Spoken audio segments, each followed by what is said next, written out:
I'm really excited that we got to get Eoin to come out from Berlin. I got to meet him only a few months ago as we started talking about this conference. I'm a huge fan of Contentful. When I was working back at Algolia, they were like one of our reference companies. And when Eoin told me that he had bootstrapped the incident response strategy inside the company, I really want him to come out and talk. So please give a warm welcome to Eoin from Contentful.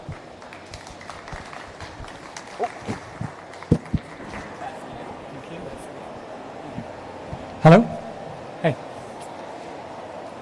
Yeah, so my name is Eoin. I'm from Contentful. If you don't know it, Contentful is an API-first content platform. It is helping teams to manage their content, orchestrate it, and deliver it to any digital touch point and do it really fast. So a little bit about me. I'm Irish. The name is a bit odd. This is a picture of the beautiful countryside in Ireland, not too far from my house, but I'm actually living in Berlin now. But for presentations like this, people mostly care about this. LinkedIn, where have you worked, what have you done? And I spent about 9 years working in Amazon, working in data centers and then in system engineering teams. Then I worked in Facebook, and just over 5 years ago I moved to Berlin and I started working in Contentful. It was about 90 people in the company, pretty small, but growing really quickly. So the day before joining Contentful, I don't know if people remember this, but there was a pretty big outage. This was on the 27th of February 2017. Pretty much most of the internet went down. So my first day in Contentful, so you go in, you get your laptop, you get all your bits and pieces, you meet your colleagues, and they tell me, yeah, we had a big outage yesterday because Amazon had a big outage yesterday, and we need you and this engineer to go and write about it. And I was thinking, okay, what about the team that's going to help us write this, or who's going to get the copy done right, who's going to actually get the legal sign off, all of those kind of things. And it was like, no, it's you and the engineer, go do it. And that's when I realized, yeah, this is different. And this is actually a picture of the original office that we were in, based in Berlin. So let me just go back a little bit then. So what was like incident response like at these tech giants? What did it actually look like? And basically it's build your own stuff. So they have teams and teams of people that are working on making sure that availability is pretty high. So with Facebook, they have their own Facebook monitoring services. They have Facebook paging and messaging. They have dedicated teams of pushers, or they did at the time when I was there, of pushing out the site, and teams dedicated to site performance. They have this concept of an incident manager on call. If there's a big incident or an outage, that these people would get paged in to help lead the event. And they have teams for public status updates. Amazon, somewhat similar. Monitoring services that now a lot of people use as well, paging and messaging systems. They have a dedicated NOC for site outages, like a network operations center, and they dedicated availability teams. They also had call leaders, which is like the incident manager process at Facebook, and they had teams for public status updates. So there's a lot of similarities there. Essentially, you build, you own, you run your own services. They're pretty big on postmortems, and call leaders and incident responders are a big aspect. There's a lot of people working on availability, and there's no external services. Everything is actually, for the most part, built in-house. But there are some differences. Centralized versus decentralized, I found that in Amazon, everybody was kind of brought together in big war rooms or in very large calls to try and figure out what was going on. But in Facebook, it was a bit more decentralized. And then blameless postmortems, one of the companies wasn't very strong at that. The other was pretty strong. I'll let you guess which one. So then how do we bring that to incident response at startups? What does that look like? What do you bring forward? And essentially, if I was to summarize it in one term, it's you have to do incident response using SaaS. You don't really have a choice. You don't have a development team that you can actually go and say, spend a year working on this thing. So there are quite a few benefits in this. you can set up a service in hours. So if you want to get a paging service, then you go to PagerDuty, you put in your credit card, you sign up, you get your users in, now you have a paging service. You can get some of the best in-class services out there to help you with your incident response. And if you don't like it, or if something's not working, then you just quit and you go somewhere else. But it means that you can focus on your business. Because most of the startups out there are not getting into the paging game, they're not getting into the monitoring game. They want to build something for their use case for their customer. So by just buying the service or getting it somewhere else, you can actually really focus on your business and not worry about these types of things. But it does come with challenges.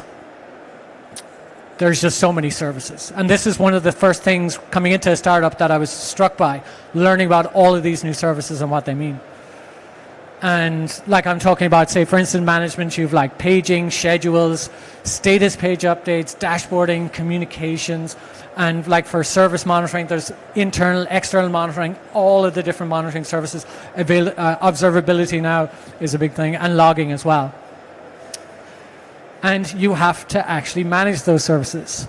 So managing them is like managing all of the contracts, managing all the costs, and actually managing all of the relationships with these.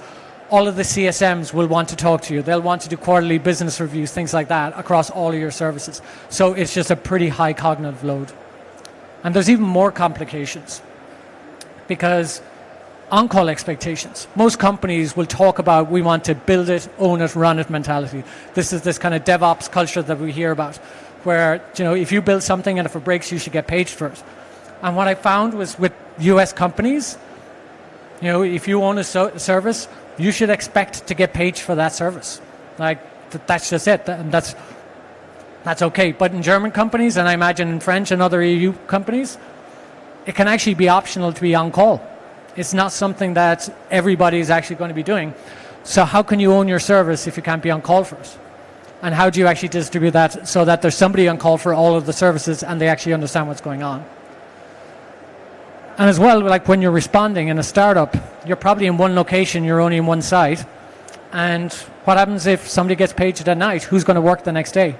Or if you actually have these long-running incidents, who actually does the night shift? And I remember we were actually on an event in the early days, and you know there was an outage with dependency that we had, and they said, look, this is going to go through the night. And we realized we just had to send some people home and some people had to stay up.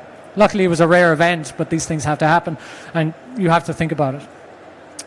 So on this particular case, my recommendation, first and foremost, is compensate well for on-call and for being engaged. Holding a pager means that you actually change your life and change what you're doing on that day, so just be very, very careful about or making sure that you actually compensate people really well for this, and work with your legal and HR teams to actually draft up a contract that is very beneficial. There's lots of laws and regulations around this.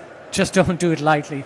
It'll take you a couple of months to actually set this up. I think we're going on our third version of our on-call contract. So talking about tips, I'm telling you about the complications and the bad things. What are the tips to the success? What would I recommend if you're a startup and you're trying to figure this out, or you're having some issues with your on-call setup, your incident response setup? What would you do? The first foremost thing I would say to you is reduce your pager pain at all costs. This is the thing that is going to tell whether you can actually build a scalable system or not. So you should really be aiming to get to single-digit pages per day, per week and then per day. And it's really, really important that there isn't a sense within the company that there's like cannon fodder in front of pages, that engineers are just there and the next day we're not following up or we've no issues. So for any time that you have pages or issues, make sure that you're taking it seriously, that your leaders are taking it seriously, and that you're bringing up the fixes and the bugs back into teams. The second thing I would say as well is use bots. Use Slack bots, use auto actions, chat ops.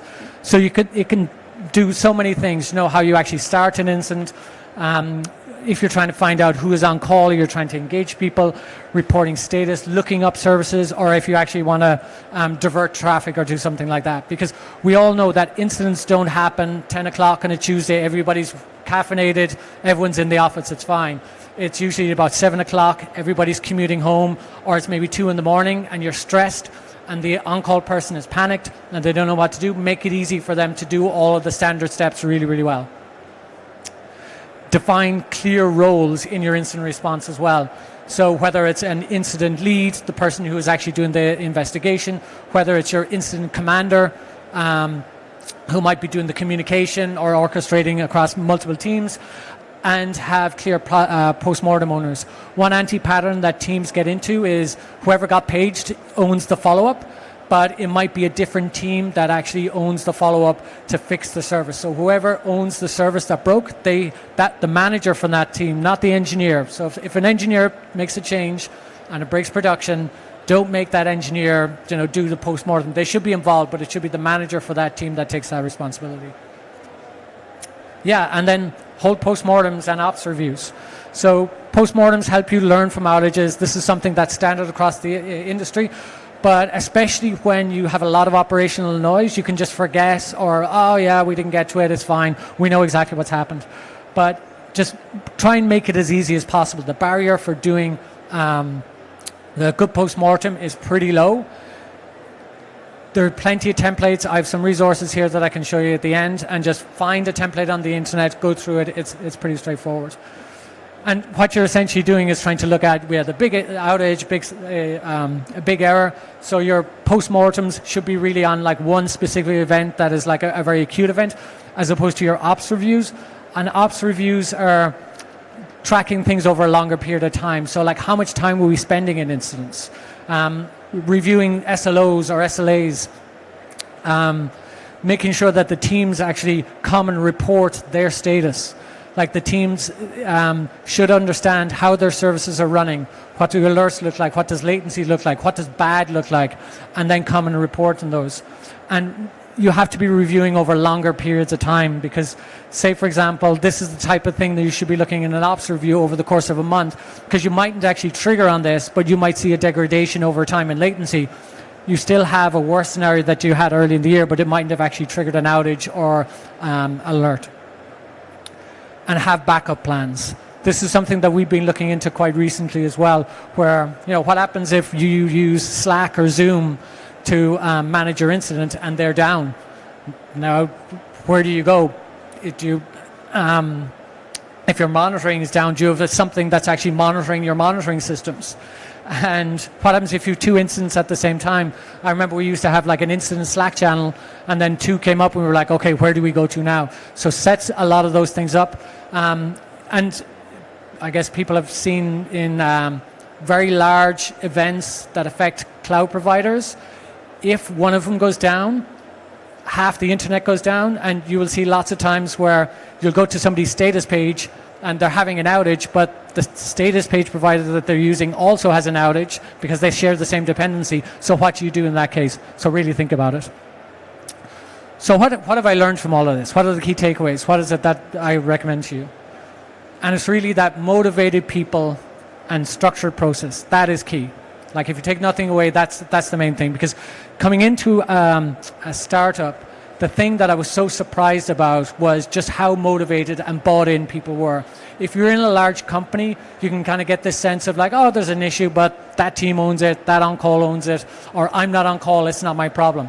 But in a smaller company, lots of people were just jumping in, kind of going, hey, how can I help? What can I do?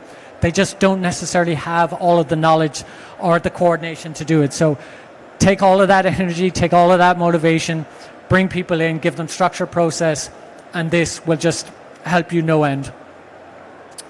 So I've been Owen. Thank you very much.